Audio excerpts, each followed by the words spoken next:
Cada año se roban 10.000 millones de dólares en obras de arte, siendo esta la tercera actividad ilegal más lucrativa, luego de las drogas y la venta ilegal de armas. La mitad de las pinturas robadas jamás se recupera. Es muy fácil entrar a un museo y tomar cosas de la pared. ¿Quién roba pinturas y por qué? ¿Cómo hacen los criminales para dar el golpe? ¿Cómo se deshacen de una obra de 20 millones de dólares? La gente compra de todo, desde estampillas hasta armas nucleares. Y en el medio se encuentra una buena pintura. Los robos a galerías de arte representan solo una parte. El 85% de los robos pertenece a colecciones privadas. La seguridad en la mayoría de los hogares es mínima, y esto los convierte en el principal objetivo de los ladrones de obras de arte.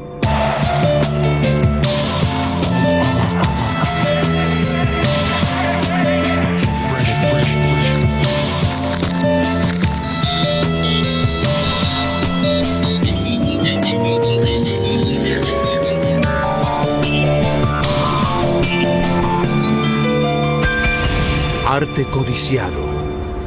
3 días antes de la Navidad del año 2000, el robo de obras de arte más audaz de la historia europea actual fue llevado a cabo en la capital de Suecia, Estocolmo. Los ladrones se robaron 2 Renoir y un Rembrandt, valuados en más de 30 millones de dólares.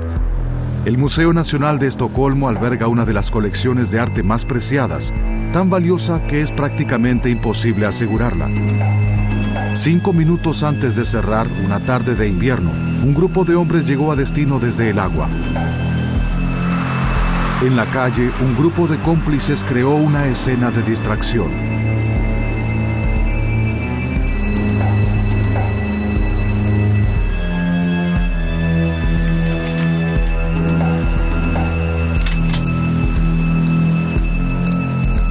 Incendiaron 2 automóviles con el objetivo de bloquear el tránsito y así retrasar la acción policial.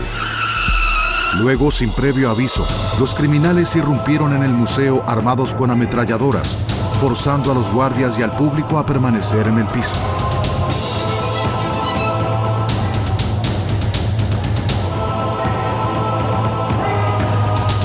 Los ladrones sabían exactamente lo que venían a buscar. Se dirigieron sin vacilar hacia el Rembrandt y los 2 Renoir.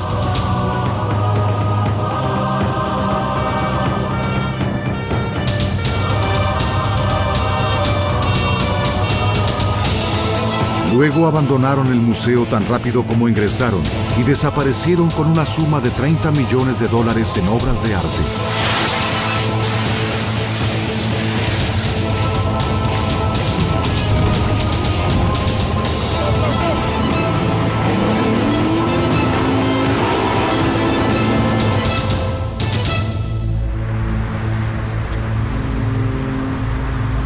Tres años después de este crimen, 2 de las pinturas siguen sin encontrarse. El autorretrato de Rembrandt y el joven parisiense de Renoir, valuados en 20 millones de dólares aproximadamente. El autor intelectual del robo fue un hombre que llamaremos Sven. Sven cumple una sentencia de 6 años en prisión.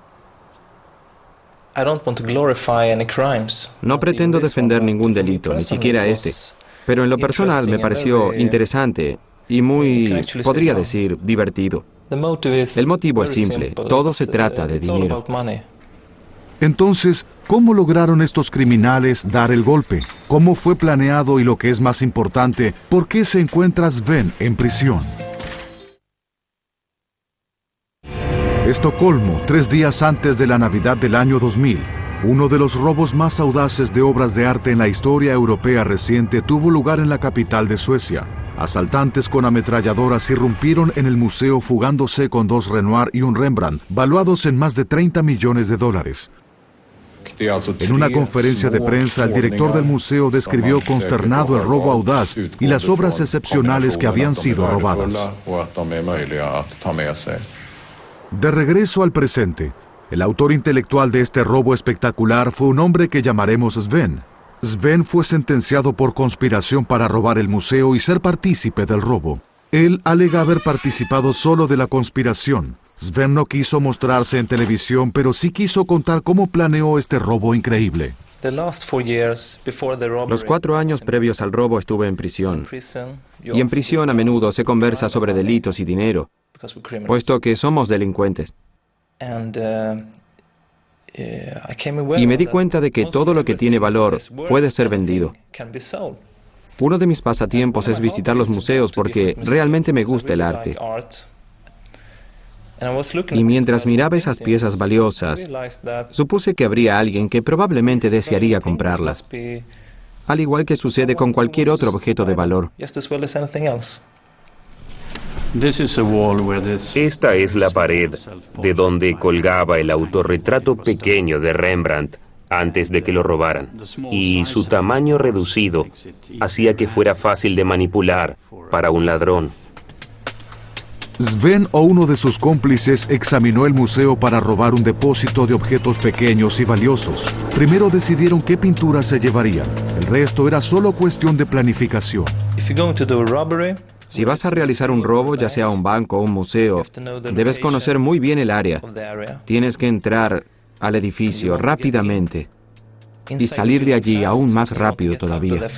Sven y su equipo se reunieron varias veces. La operación, que involucraría a 12 o 13 personas, se basó en la sincronización y la organización. Sven recuerda esta etapa de la operación con placer.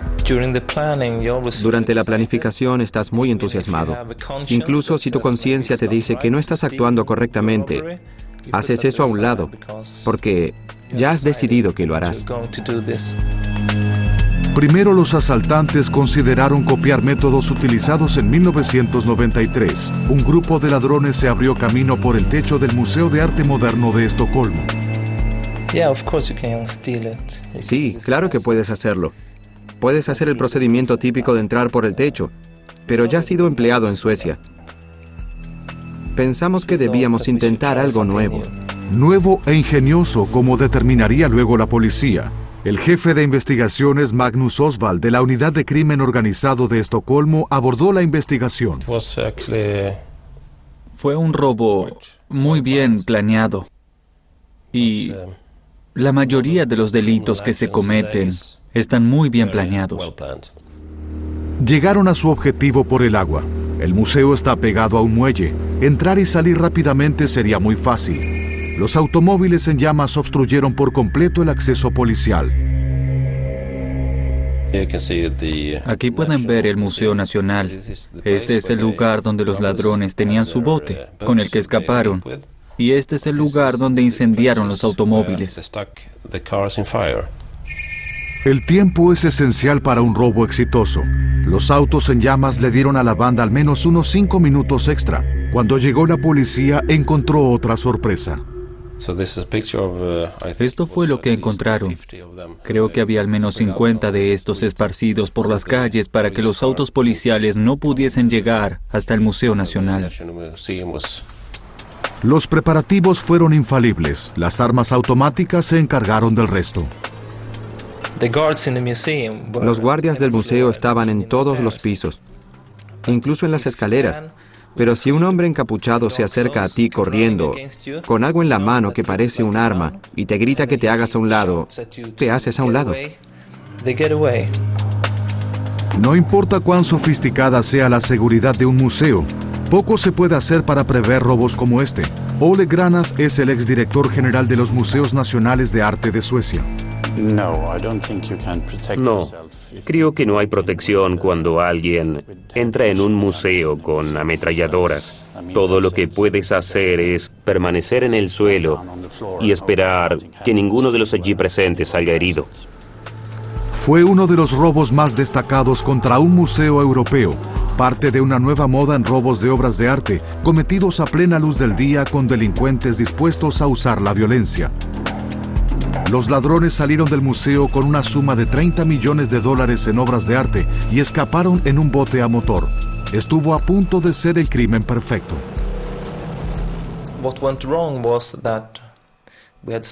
Lo que falló fue que habíamos robado un bote, pero algo andaba mal con el motor y no funcionaba como queríamos. Así que debimos comprar otro bote ya que quedaba muy poco tiempo.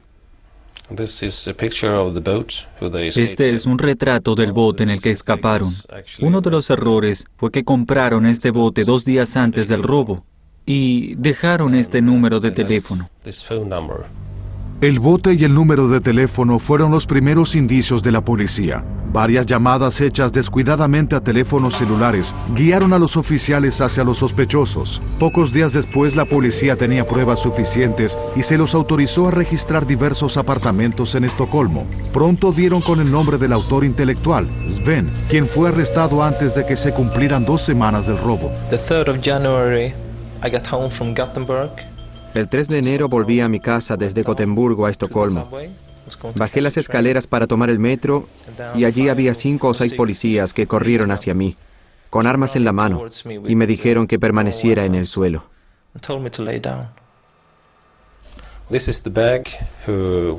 Este es el bolso que llevaba Sven cuando fue arrestado en el metro el 3 de enero. Podemos ver un sobre pequeño, dentro del que encontramos 6 fotografías instantáneas de las piezas robadas de Renoir. Fotografías de las piezas y el periódico que daba la noticia.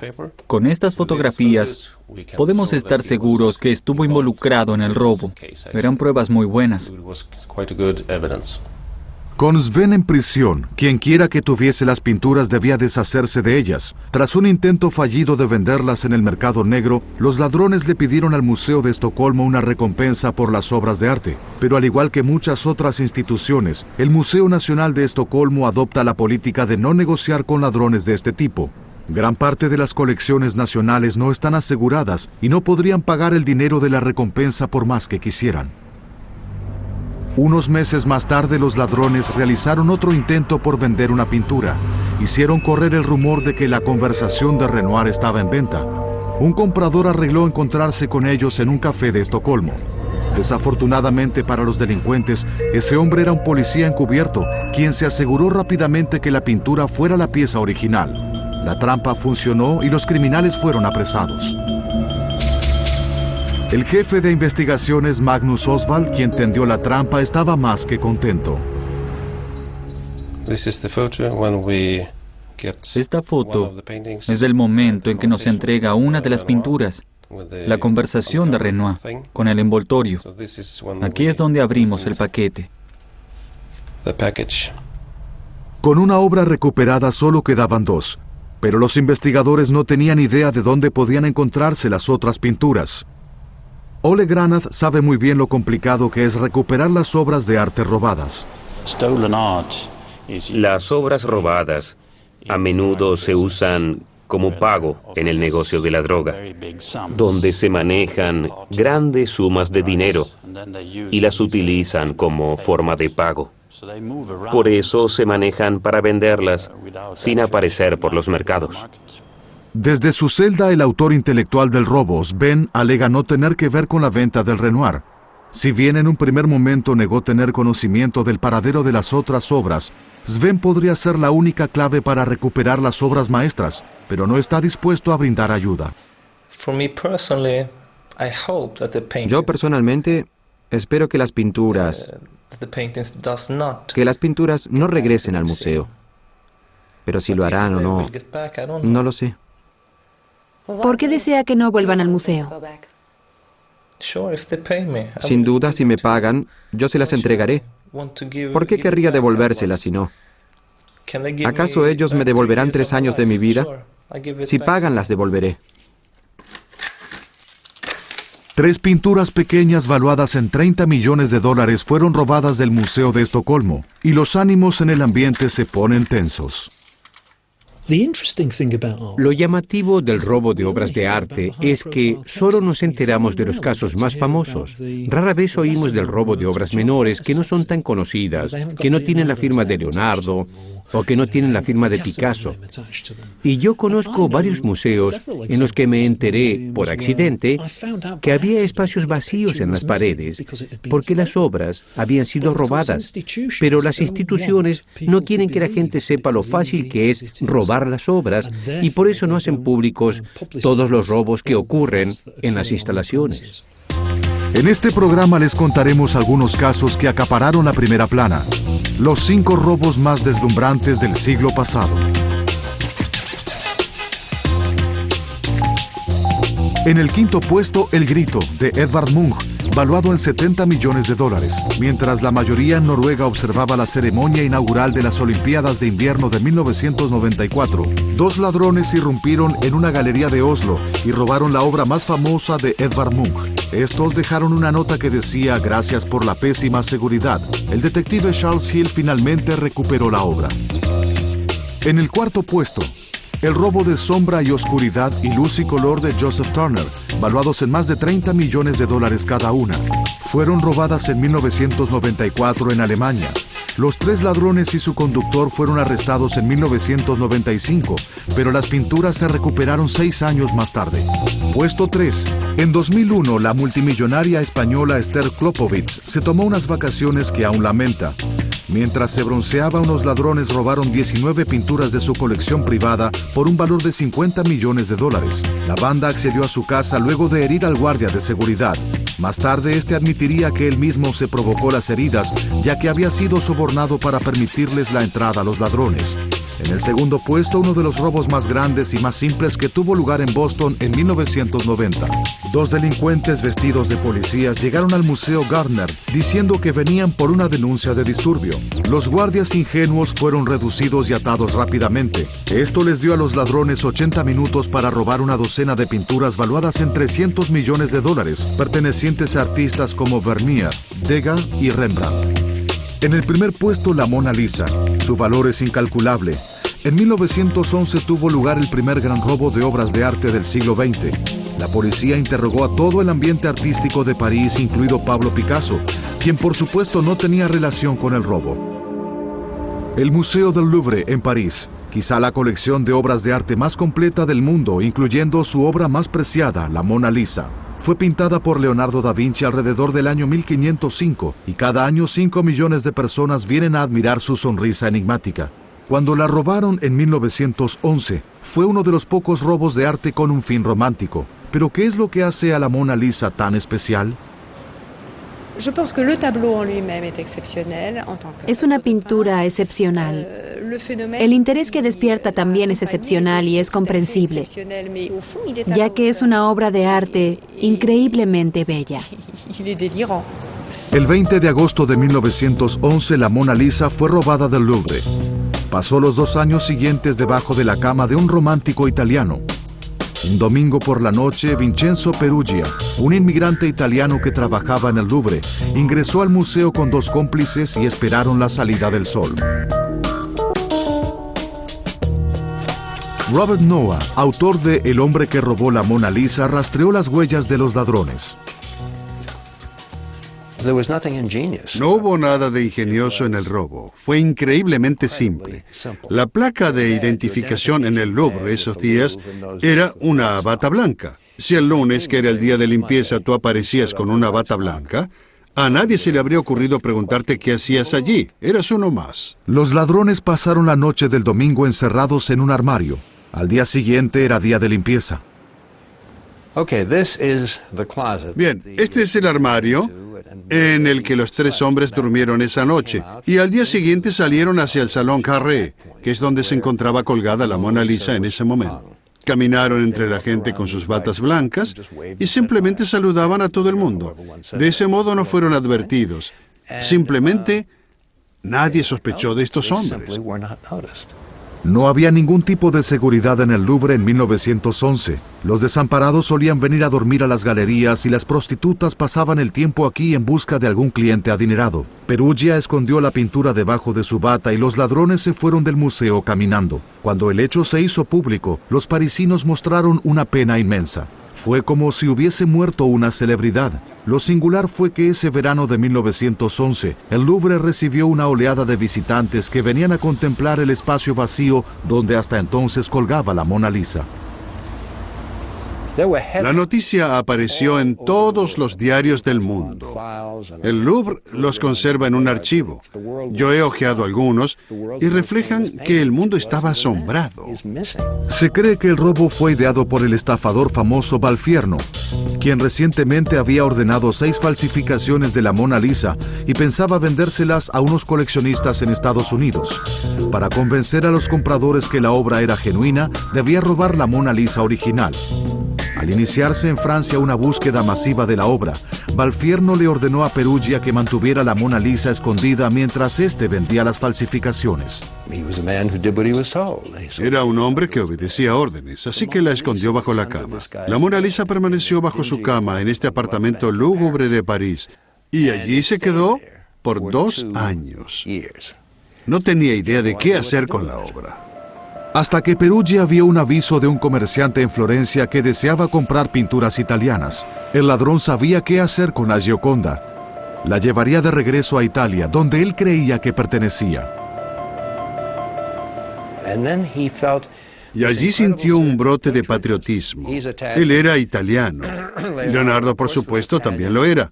La obra fue pintada en Italia, y bien, era hora de que volviera a casa. Pero en el momento en que Perugia intentó venderla, las cosas se complicaron.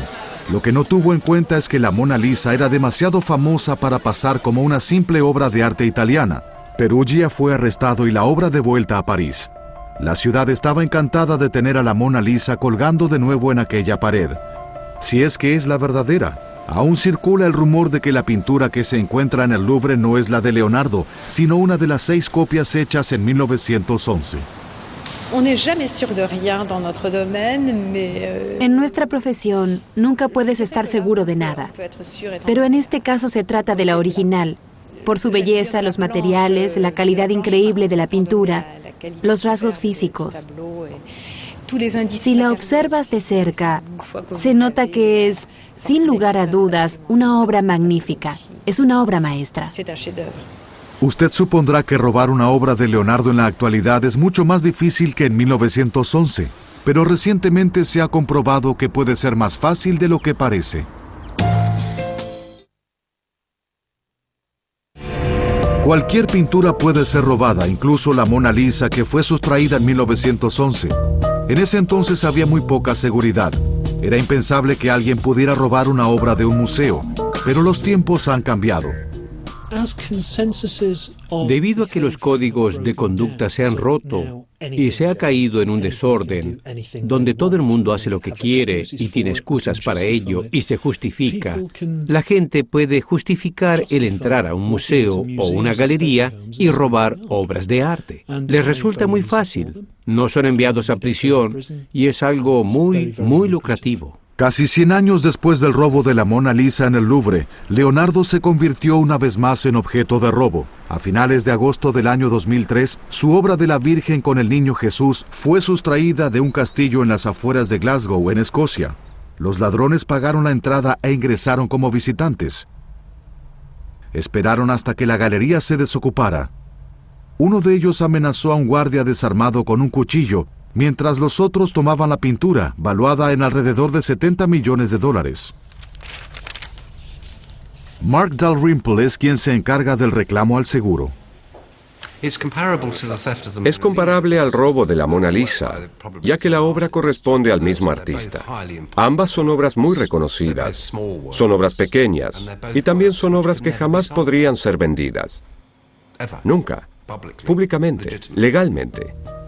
El motivo del robo de pinturas generalmente es el dinero. En la actualidad, el robo de arte se utiliza en gran parte para financiar otras actividades delictivas. Ingresan en un sistema de trueque. Pueden intercambiarlas por drogas o armas.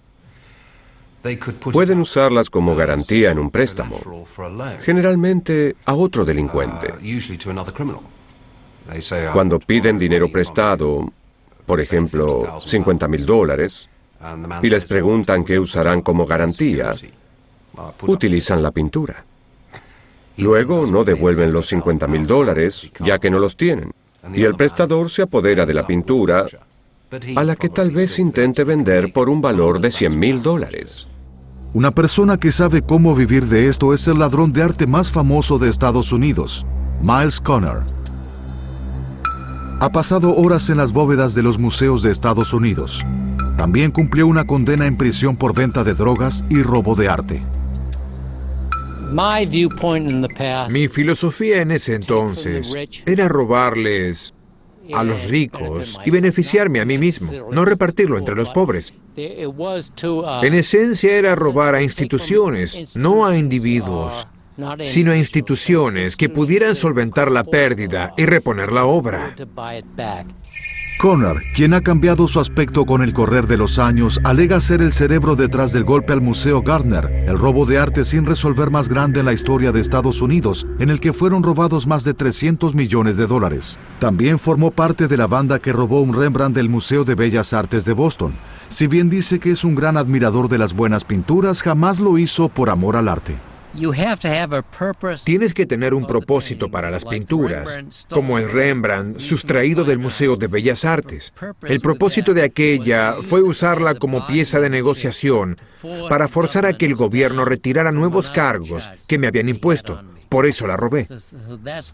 Luego, cuando tienes un encargo, a alguien que quiere algo, y tú ves que lo puedes hacer, vas y le dices a la persona que puedes conseguir las pinturas si aún las desea.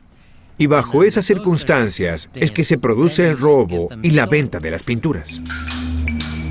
Conner opina que los museos son objetivos fáciles, en especial las bóvedas, donde se encuentra la mayor parte de las colecciones del museo. Hay más piezas en los depósitos de los museos que en exposición. Eso es sabido y es muy cierto. He estado muchas veces en el depósito del Museo de Bellas Artes de Boston y puedo asegurar que lo que tienen guardado allí es muy valioso y jamás lo pondrán en exposición, por lo que nunca se extrañarán si desaparece. Y por lo tanto, no hay remordimiento al robar los objetos que están en esos depósitos. Conner ganó fama por ser indetectable. Ha tenido acceso a pinturas invaluables usando métodos que vemos en las películas. De hecho, actualmente se está produciendo una película sobre sus hazañas. No es millonario, pero siente que ha ganado respeto y prestigio. Él considera que un ladrón de arte es mucho más que un simple criminal. Hay un cierto encanto, una fuerza que se apodera de ti al encontrarte en el área de depósito del museo y sabes que tienes ese lugar solo para ti y que cualquier cosa que se encuentre allí puede ser tuya si quieres.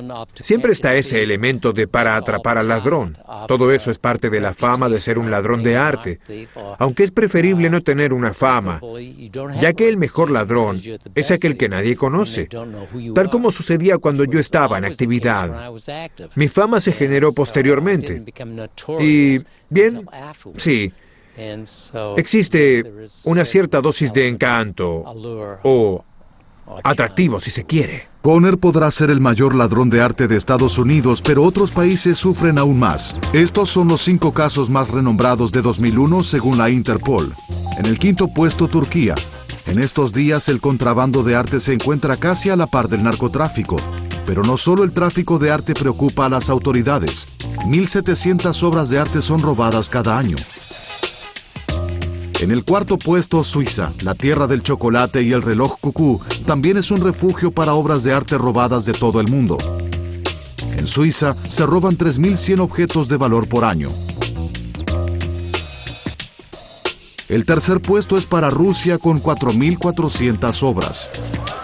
Lo más impresionante y deprimente a la vez es que este es el país donde más obras se sustraen de los museos. En el puesto 2, la República Checa, con aproximadamente 5.300 obras robadas. En este país se roban más de 2.000 piezas de colecciones privadas cada año, más que en cualquier parte del mundo. Pero el mayor perjudicado es Italia, con 21.738 piezas de arte. Se roban casi 22.000 obras de arte cada año.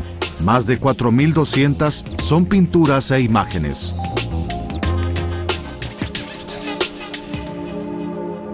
Entonces, ¿dónde encuentran su botín los delincuentes? Algunas fuentes revelan que el 85% del arte robado viene de hogares privados. De esa cifra, solo el 50% de las pinturas se recuperan. Usando el sentido común, los ladrones de arte toman el camino más fácil y asaltan las colecciones privadas de Italia, donde una obra es robada cada 2 horas. Angelica Savinio posee una gran colección de pinturas de su padre Andrea y su tío Giorgio de Chirico, valuada en millones de dólares. Su tío Giorgio le había pedido a la policía que vigilara su departamento durante Pascuas, ya que no estaría en todo el fin de semana. Pero esas vacaciones resultaron ser la ocasión ideal para que unos ladrones robaran la colección completa. Esta y también el autorretrato de mi tío de Chirico. Y aquel grande también.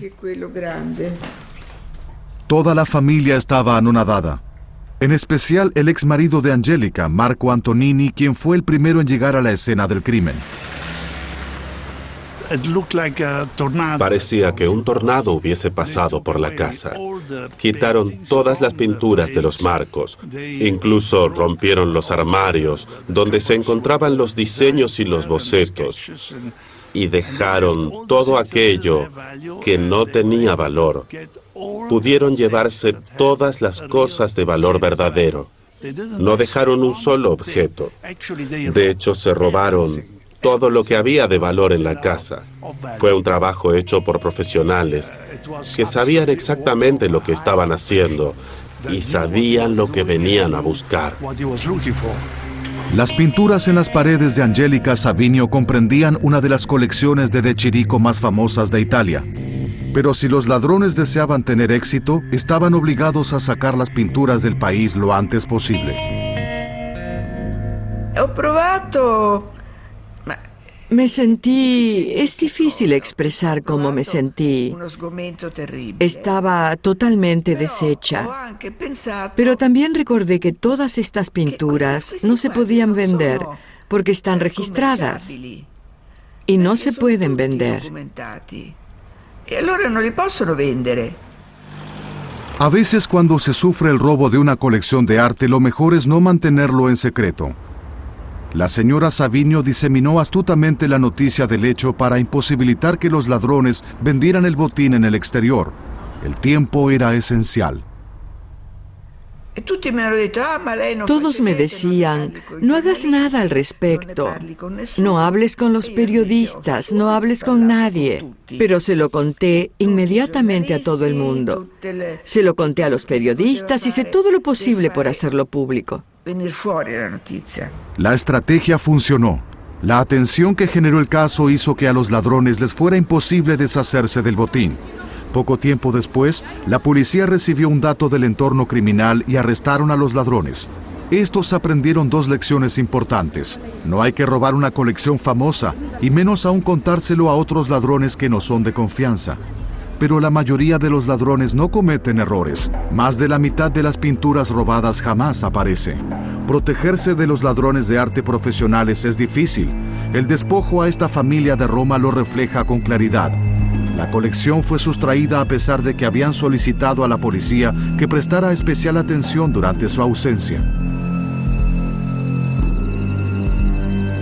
¿Cuánto le tomaría a un ladrón entrar a esta casa y robar una pintura? Un experto que trabaja para una conocida compañía de seguridad aceptó el reto, confiado en que encontraría el talón de Aquiles de la casa en pocos minutos. Apenas le tomó segundos. La ventana del sótano, una parte de la casa que generalmente no es tenida en cuenta cuando se cambian las cerraduras.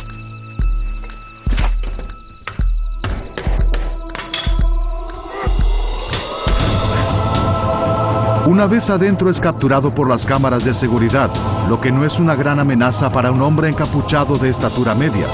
Esta escena muestra claramente que un ladrón precisa pocos segundos para entrar a una casa. Entró y salió en 2 minutos, dejando a la casa con una pintura menos. Al día siguiente la pintura ya no está y la policía llegó demasiado tarde como para hacer algo al respecto. Un robo que toma 2 minutos brinda poco tiempo a las fuerzas para hacer su trabajo. Tom Kremers, asesor de seguridad de los museos y coleccionistas más importantes de Europa, aceptó evaluar qué es lo que salió mal. Es una estructura muy vulnerable. Es una bella mansión del siglo XVIII situada en un área desolada, lo que la hace más vulnerable y hay muchas partes de vidrio. La estructura no ofrece ningún tipo de protección. Tengo entendido que hay dispositivos electrónicos, pero estos no detienen a los ladrones. La estructura puede detenerlos, pero los dispositivos no. Según Kremers, el mayor enemigo de un ladrón de arte es el tiempo. Las cámaras no lo detendrán. Solo podrán grabar un video del individuo en acción, pero no evitarán que se lleve la pintura. Como primera medida, debes asegurarte de que exista una señal electrónica que inmediatamente alerte a las fuerzas policiales para que éstas actúen. Pero luego, la estructura en sí debe ser capaz de detener al ladrón. Es hora de protegerse y prevenir un robo más. El primer paso es asegurar las ventanas con cristales súper resistentes, equipadas con 3 cerraduras y bisagras de alta seguridad.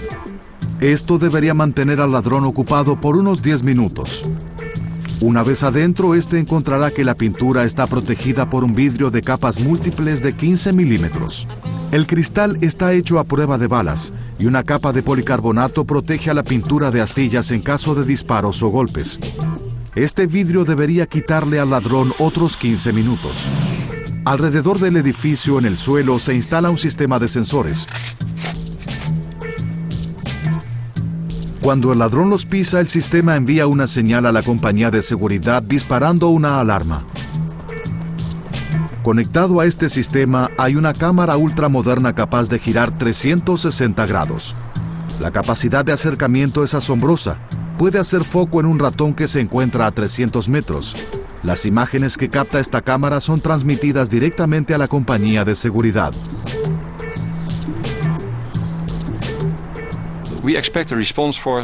Las fuerzas de seguridad deberían estar aquí en 15 o 20 minutos, por lo que en total, con todas las medidas que tomamos, creo que el ladrón necesitará al menos 15 minutos para llegar a la pintura y luego otros 15 o tal vez 20 minutos para obtener la pintura y marcharse. En definitiva, creo que todo está bien sincronizado.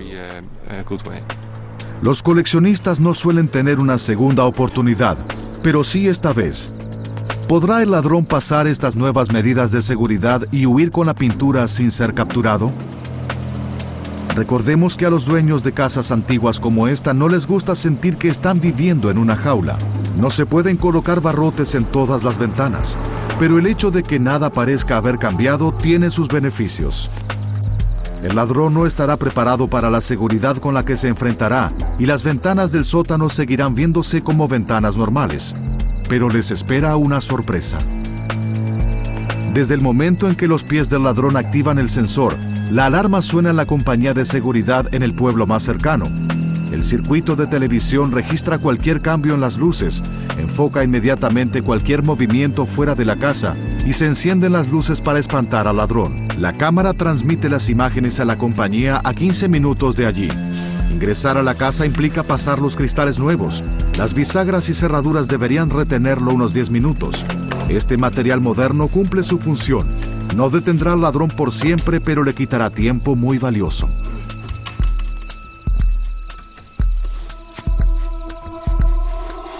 Nuestro ladrón profesional tarda 9 minutos en atravesar la ventana.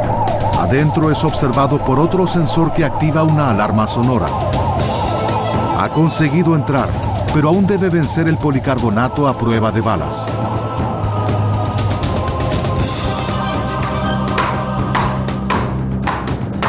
Hace un primer intento con un martillo, pero pronto lo cambia por un hacha.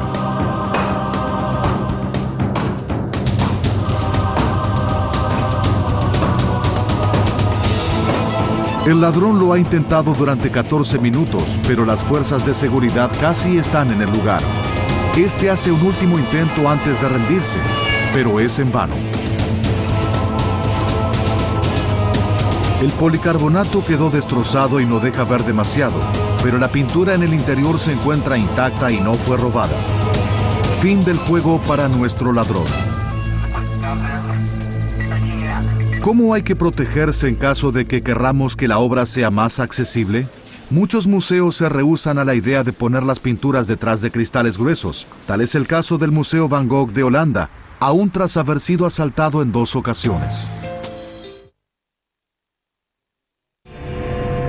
Protegerse de los ladrones de arte es difícil, pero no imposible. Primero, un experto en seguridad fue capaz de entrar y salir de esta casa en solo 2 minutos. Luego de ciertas alteraciones en la seguridad, le tomó 23 minutos y aún así no pudo atravesar el policarbonato a prueba de balas. Pero los ladrones que robaron el Museo Van Gogh en el año 2002 lograron atravesar el cristal. Robaron 2 pinturas, un patrimonio cultural irreemplazable. Un año después del robo, su director, John Layton, aún no puede creer lo sucedido. Está dispuesto a hablar sobre el robo, el cual aún se encuentra sin resolver. La iglesia de Noonan. Este es el tamaño real. Es una obra importante que el artista había pintado para su madre. Y aquí, la playa de Scheveningen. Es una pieza de gran valor en la colección por ser una de las primeras pinturas que se conocen de Van Gogh, pintada al inicio de su carrera. Una mañana de diciembre de 2002, los ladrones se las ingeniaron para trepar el techo del museo, romper una ventana y robar 2 pinturas. Para subir al techo usaron una escalera que había sido dejada afuera por el personal de mantenimiento del museo. ¿Cómo pudo una colección tan importante tener tan poca seguridad? Por supuesto que todos los hechos pueden ser prevenidos con la sabiduría que da la experiencia. Por otra parte, trabajamos para alcanzar altos niveles de seguridad, y aquí creemos que es muy buena. Tom Kremers fue jefe de seguridad del Museo Nacional de Ámsterdam.